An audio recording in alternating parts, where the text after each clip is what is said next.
டெலிவிகடன் நேர்களுக்கு வணக்கம். நான் உங்க ஜியோ பேசிட்டு இருக்கேன். வாரம் நம்ம டெலிவிகடன் சேனல்ல டெலிவிஷன் தொடர்பான பல எக்ஸ்க்ளூசிவான தகவல்கள் நம்ம பார்த்துட்டு இருக்கோம். அந்த மாதிரி இந்த வாரம் நான் பல எக்ஸ்க்ளூசிவான செய்திகளோட வந்திருக்கேன். அது என்னென்ன அப்படின்றத இப்போ நம்ம வீடியோக்குள்ள போய் பார்க்கலாம்.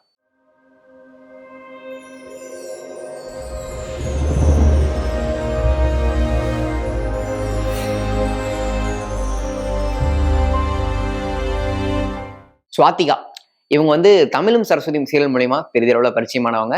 இவங்க எங்க இருந்து வந்திருக்காங்க அப்படின்னு சொல்லி பாத்தீங்கன்னா, திருப்பூர் பக்கத்துல இருந்த ஒரு குக்கிராமத்துல இருந்து இவங்க வந்திருக்காங்க.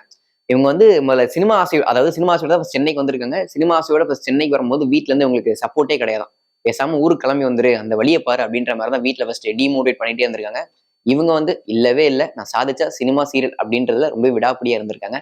ஸோ அந்த முயற்சியை தான் யூடியூப்ல கொஞ்சம் காலம் வேலை பார்த்துட்டு இருந்திருக்காங்க. அதுக்கப்புறம் யூடியூப்ல இருந்தவங்க கொஞ்சம் கொஞ்சமா அப்படியே சீரியல் பக்கம் வந்தாங்க. இப்ப சீரியல் அவங்களுக்கு ஒரு பெரிய பிளாட்ஃபார்ம் திறந்து கொடுத்துருக்கு அப்படின்னே சொல்லலாம். அதாவது தமிழும் சரஸ்வதி சீரியல், அந்த சீரியலுமே சூப்பரா போயிட்டு இருக்கு. அந்த சீரியலோட 8க்கு அப்புறம் இவங்களுமே ஒரு பெரிய பிளாட்ஃபார்ம் ஓப்பன் ஆகியிருக்கு. ஸோ இதுக்கப்புறம் தான் இவங்க வீட்டுல சுவாதிகா மேலே நம்பிக்கை வந்திருக்கு. ஸோ இதுக்கப்புறம் சுவாதிகா வாழ்க்கையில ஒரு முக்கியமான நிகழ்வு நடந்திருக்கு. அது என்ன அப்படின்னு சொல்லி பார்க்கும்போது, இவங்களும் புதுசா ஒரு சீரியல்ல ஹீரோயினா நடிக்கிறது கமிட் ஆயிருக்காங்க. அந்த சீரியலோட ஷூட்டிங்கும் கூடிய சீக்கிரத்துல தொடங்க போகுது. மானஸ் டான்ஸ் கம்பெனி அப்படிங்கிற ஒரு டான்ஸ் இன்ஸ்டியூட்டை மானாட மயிலாட புகழ் மானஸ் ஸ்டார்ட் பண்ணியிருந்தாரு போன வருஷம். அந்த டான்ஸ் இன்ஸ்டியூட்டை ஸ்டார்ட் பண்ணி இப்போ ஓராண்டு நிறைவாயிருச்சு. ஸோ இதை நம்ம கொண்டாடலாம் அப்படிங்கிற மாதிரி பிளான் பண்ணி போன ஞாயிற்றுக்கிழமை ஒரு ஃபங்க்ஷன் மானாட மயிலாட மானஸ் ஆர்கனைஸ் பண்ணியிருந்தாரு. இந்த ஃபங்க்ஷனுக்கு யார் ஸ்பெஷல் கெஸ்ட்டாக வந்திருக்காங்க அப்படின்னு சொல்லி பார்க்கும்போது, நம்ம மானாட மயிலாட புகழ் கலா மாஸ்டர் ஸ்பெஷல் கெஸ்ட்டாக வந்திருக்காங்க. ஸோ இவங்க மெயின் கெஸ்ட்டாக இருக்கும்போது இன்னும் சிலருமே இந்த ஃபங்க்ஷனில் பங்கேற்றிருக்காங்க. அவங்க யார் அப்படின்னு சொல்லி பார்க்கும்போது, விஜய் டிவியோட ஜோடி நிகழ்ச்சிகளில் வர சின்னத்திரை பிரபலங்களுமே இந்த ஃபங்க்ஷனில் பங்கேற்றிருக்காங்க. ஸோ இந்த நிகழ்ச்சி ரொம்ப கொண்டாடத்தோட போன ஞாயிற்றுக்கிழமை நடந்து முடிஞ்சிருச்சு. சின்னத்திரையிலேருந்து சினிமா பக்கம் வந்தவங்க அப்படின்னு சொல்லி பார்த்தா அந்த லிஸ்ட் ரொம்பவே பெருசு. அந்த லிஸ்ட்ல மாக்காப் ஆனதுக்கு ரொம்ப ஒரு முக்கியமான இடம் இருக்கு அப்படின்னு சொல்லலாம். இவரோட ஏர்லியர் ஸ்டேஜஸ் எப்படி இருந்துச்சு அப்படின்னு சொல்லி பார்க்கும்போது, ரேடியோவில் ஆர்ஜேவா தான் ஸ்டார்ட் பண்ணியிருந்தாரு. அது எல்லாருக்குமே தெரிஞ்ச விஷயம் தான். ஸோ ஆர்ஜேவா ரேடியோவில் இருந்துட்டு டெலிவிஷன், அதாவது விஜய் டிவி பக்கம் தான் முதல்ல வந்திருக்காரு. டெலிவிஷன் சொல்லி பார்க்கும்போது, டெலிவிஷன் அப்படின்னு சொல்லி பார்க்கும்போது விஜய் டிவியில் சினிமா காரம் காஃபி அப்படின்னு சொல்லி ஒரு சினிமா காசிப் சொல்ற ஷோவை தான் ஃபர்ஸ்ட் ஹோஸ்ட் பண்ணியிருக்காரு. விஜய் டிவி அப்புறம் கொஞ்சம் கொஞ்சமாக படங்கள் வாங்கி அவங்களே டெலிகாஸ்ட் பண்ண ஸ்டார்ட் பண்ணாங்க. நம்மளே படங்கள் வாங்கி டெலிகாஸ்ட் பண்ணிட்டு இருக்கோம். இந்த சமயத்தில் நம்ம காசிப்ஸ், அதாவது சினிமா சம்பந்தமா காசிப் சொல்லிட்டு இருந்தா நல்லா இருக்காது அப்படின்னு சொல்லி பிளான் பண்ணி அந்த ஷோவையே கேன்சல் பண்ணிட்டாங்க, நிறுத்திட்டாங்க. இதுக்கப்புறம் தான் மாகாப் ஆனந்த் சூப்பர் சிங்கர் பக்கம் வந்தாரு. சூப்பர் சிங்கர் இவருக்கு ஒரு வைடான பிளாட்ஃபார்ம் கிரியேட் பண்ணி கொடுத்துன்னே சொல்லலாம். சினிமா வாய்ப்புமே அதிகமாக தேடி இருந்துச்சு. அவ்வப்போது இப்ப சினிமாவிலேயே நடிச்சிட்டு இருக்காரு. பப்ளு பிருத்திவிராஜ் போன வருஷம் இவர் மேல ஒரு பயங்கரமான கான்ட்ரோவர்சி இருந்துச்சு அப்படின்னே சொல்லலாம். 53 வயசான பப்ளு பிருத்திவிராஜ் 23 வயசான ஷீதல் அப்படிங்கிற ஒரு பெண்ணை திருமணம் பண்ணிக்கிட்டாரு. அதாவது ரொம்ப கம்மியான வயசு பெண்ணை திருமணம் பண்ணிக்கிட்டாரு அப்படின்ற மாதிரி போன வருஷம் ஒரு பயங்கரமான கான்ட்ரோவர்சி எழுந்துருந்துச்சு. ஸோ அதுக்கும் பதிலளிக்கிற விதமா பப்ளு நிறைய யூடியூப் இன்டர்வியூஸ்மே கொடுத்திருந்தாரு. ஆமா அதுக்கு என்ன அப்படின்ற மாதிரி பல யூடியூப் இன்டர்வியூமே கொடுத்திருந்தாரு. ஸோ அந்த இரண்டாவது மனைவி அந்த ஷீதலை கல்யாணம் பண்ணதுக்கு அப்புறம் அவரோட பிறந்த நாள் வந்துச்சு. அந்த பிறந்த நாளை ரொம்பவே கிராண்டா கொண்டாடி இருந்தாரு. அந்த பிறந்த நாளுக்கு மட்டுமே 10 லட்சத்துக்கு மேல செலவு பண்ணி ரொம்பவே கிராண்டா கொண்டாடி இருந்தாராம். ஸோ ஷீதலை கல்யாணம் பண்ணதுக்கு அப்புறம் அவங்க முதல் மனைவி அவங்களோட மகனை கூப்பிட்டு பிரிஞ்சு போயிட்டாங்க. இந்த வருஷம் பப்ளோட பிறந்த நாள் போன மாசம் முடிஞ்சிருச்சு. இந்த பர்த்டே ஃபங்க்ஷன் ரொம்ப சிம்பிளா நடந்திருக்கு. இந்த பர்த்டே ஃபங்க்ஷன்லயுமே ஷீதல் கலந்துக்கல.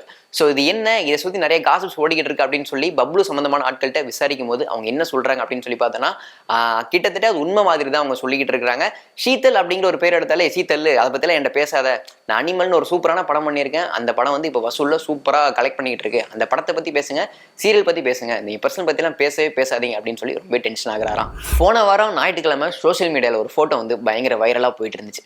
ஸோ அந்த ஃபோட்டோ எதை பற்றி அப்படின்னு சொல்லி பார்க்கும்போது, ஒரு கல்யாண தம்பதியை பற்றி தான் அந்த ஃபோட்டோ இருந்துச்சு. அதாவது ரெடின் கிங்ஸ்லி சீரியல் நடிகை சங்கீதா இவங்களோட கல்யாண ஃபோட்டோ தான் போன வாரம் நாட்டில் பயங்கரமான சமூக வலைதள வைரல் அப்படின்னே சொல்லலாம்.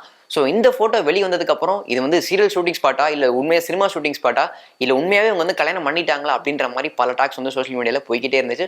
ஸோ இதுக்கப்புறம் தான் உறுதியான தகவலே தெரிய வந்துச்சு. அதாவது உண்மையுமே ரெடின் கிங்ஸ்லையும் சீரியல் நடிகை சங்கீதாவுமே கல்யாணம் பண்ணிக்கிட்டாங்க அப்படின்ற மாதிரி ஒரு உண்மை தகவல் வெளிவந்துருந்துச்சு.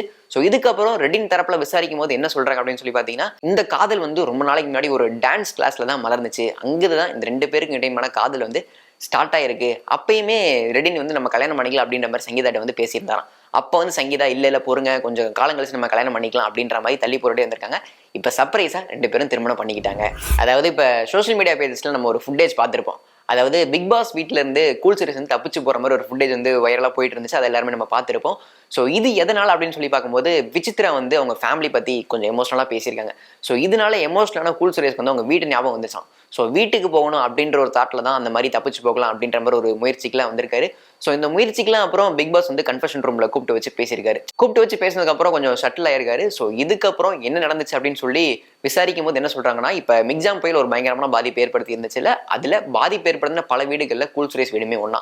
ஸோ அவங்க வீட்டுக்குள்ளேயும் வெள்ள நீர் வந்து பயங்கரமா புகுந்துருச்சான். இந்த விஷயம் வந்து கூல் சுரேஷ்க்கு தெரியாதான். ஸோ ஒருவேளை தெரிய வந்திருந்தா இந்த வாரம் டபுள் எவிக்ஷனா இருக்கு. இந்த விஷயம் வந்து கூல் சுரேஷ் செவிக்கு போயிருச்சு அப்படின்னா இந்த டபுள் எவிக்ஷன் வந்து இந்த வாரம் ட்ரிபிள் எவிக்ஷனா மாறிடும். நம்ம ஷோவோட கடைசி செக்மெண்ட்டுக்கு வந்தாச்சு அப்படின்னு சொல்லலாம். இப்போ நான் சொல்ல போற பிட்டுக்கு பட்டும் படாம சில கெஸஸ் மட்டும் கொடுப்பேன். கரெக்டான ஆன்சரை கீழே கமெண்ட் பாக்ஸ்ல கெஸ் பண்ணுங்க. அதாவது ஒரு 2 வருஷம் முன்னாடி நம்ம ஒரு நியூஸ் கேள்விப்பட்டிருப்போம். ஒரு சீரியல் ஷூட்டிங் ஸ்பாட்ல ஒரு சீரியல் நடிகர் வந்து அந்த சீரியலோட அசிஸ்டன்ட் டைரக்டர் வந்து அடிச்சிட்டாரு அப்படின்ற மாதிரி ஒரு நியூஸ் வைரலா போயிருந்துச்சு. இந்த நியூஸ் வந்து போலீஸ் ஸ்டேஷன் வரை போயிருச்சு. இதுக்கப்புறம் அந்த நடிகருக்குமே பெரிதளவுல வாய்ப்புமே இல்லை. இந்த நடிகர் வந்து என்ன யோசிச்சிருக்காரு அப்படின்னு சொல்லி பார்க்கும்போது அந்த தயாரிப்பாளர்கிட்டயே போய் சமாதானம் பேசியிருக்காரு. அந்த தயாரிப்பு நிறுவனமும் இப்ப சமாதானம் ஆகி இவரை லீடா வச்சு ஒரு புது சீரியலை வந்து தொடங்கிட்டாங்க இப்ப. ஸோ இந்த நடிகர் யாரு அப்படின்றத நீங்க கெஸ் பண்ணிருப்பீங்க அப்படின்னு நினைக்கிறேன். கரெக்டான ஆன்சரை கீழே கமெண்ட் பாக்ஸ்ல சொல்லுங்க. இந்த மாதிரி டெலிவிஷன் தொடர்பான பல எக்ஸ்க்ளூசிவான தகவல்களுக்கு டெலிவிஷனை லைக் பண்ணுங்க, ஷேர் பண்ணுங்க, சப்ஸ்கிரைப் பண்ணுங்க.